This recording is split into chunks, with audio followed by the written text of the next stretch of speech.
नमस्कार, मानवीज किचनमध्ये तुमचं परत एकदा स्वागत आहे। आज मी बटाटा वड्याची तुम्हाला एक छान अशी रेसिपी दाखवणार आहे। बटाटा वडा एकदम क्रिस्पी होणार आणि चवीला सुद्धा तितका छान लागेल। चव सुद्धा त्याची कशी बदलता येईल ते मी आज तुम्हाला इथं दाखवते, तर व्हिडिओला शेवटपर्यंत बघायला विसरू नका। आता मी इथे 4 बटाटे घेतलेत, बटाट्यांना मधून काप केलेले आहेत म्हणजे ते लवकर शिजतील। आता कुकरमध्ये टाकून आपण त्यामध्ये 1 ग्लास पाणी घालूया आणि 3 ते 4 शिट्ट्या घेऊया म्हणजे छान असे बटाटे शिजून तयार होतील। इकडे मसाला पण तयार करायला घ्यायचा आहे, त्यासाठी मी 6-7 इथे हिरव्या मिरच्या घेतलेल्या आहेत। थोडासा तिखट करायचा, स्पायसी वडा असल्याशिवाय तो खायला सुद्धा चांगला लागत नाही। तर मिरच्या इथे आपण तुकडे करून टाकूया। त्यामध्येच आपण इथे अर्धा चमचा जिरे घालणार आहे। धणे घालायचे आहेत 1 ते 1.5 चमचा। धणे घालायला कधी विसरू नका, एकदम जबरदस्त चव येते धण्याने वड्याला। आता 1 चमचा ओवा घालूया। वडा बनवतोय तर ओवा घालणं गरजेचंच आहे, डायजेशनला सुद्धा ते चांगलं असतं। आता आपण इथे हा आल्याचे 2 छोटे छोटे तुकडे घेतलेत, मी ते टाकून घेऊया। या ठिकाणी तुमच्याकडे आलं लसणाची पेस्ट असेल तर ती सुद्धा वापरली तरी चालेल। 1 चमचा मीठ घालूया। मसाला अगदी जाडसर इथे आपण वाटून घेणार आहे।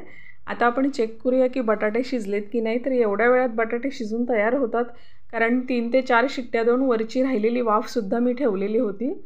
मसाला तयार आहे। मसाला थोडासा जाडसर वाटल्याने आणखीन चव लागते वड्याला, त्यामुळे थोडासा जाडसर वाटायचा।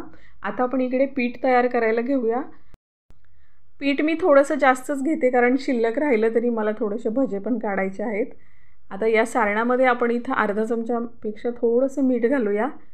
अर्धा चमचा हळद टाकायची आहे। इथे पण थोडासा ओवा टाकूया आपण हातावरती चोळून, म्हणजे वरचा वड्याचा जो भाग असतो ना त्यात पण थोडासा ओव्याचा फ्लेवर गेला तर चव छान लागते। आता थोडंसं पाणी घालून आपण हे छान मिक्स करून घ्यायचे, म्हणजे एक सुद्धा गाठ यामध्ये राहिली नाही पाहिजे।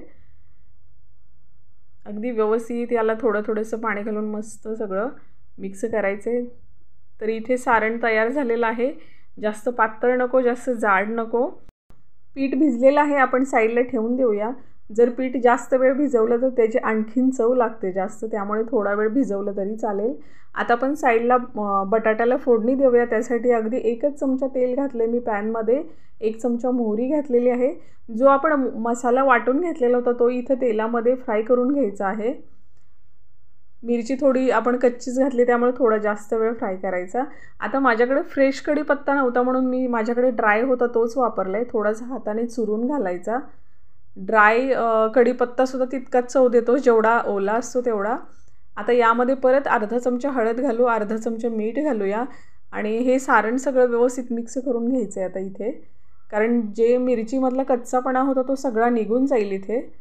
त्यामुळे अगदी मंद आचेवरती आपण इथं व्यवस्थित याला चांगलं फिरवून घ्यायचं आहे।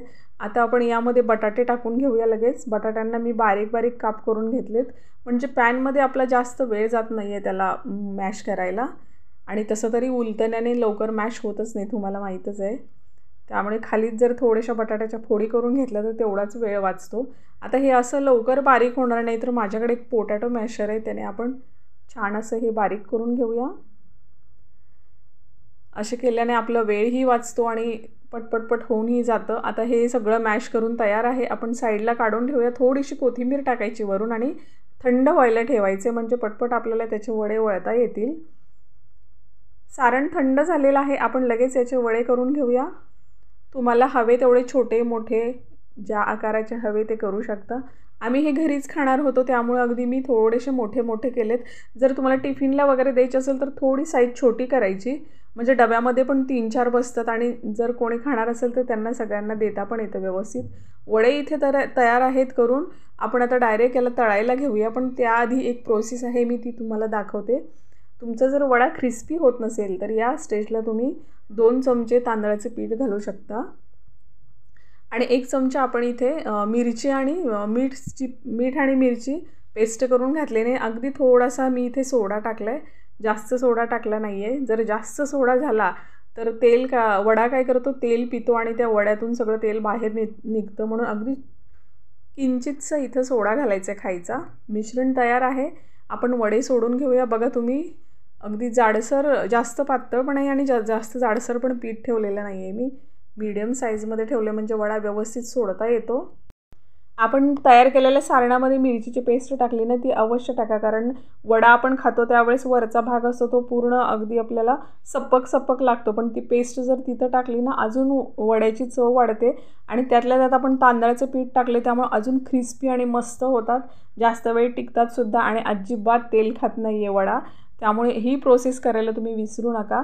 तुम्ही इथे बघू शकता अजिबात चिटकलेले नाही आहेत, व्यवस्थित झालेत. तेलाचं प्रमाण पण आपण जास्त टाकायचं म्हणजे वडे व्यवस्थित तळता आले पाहिजे.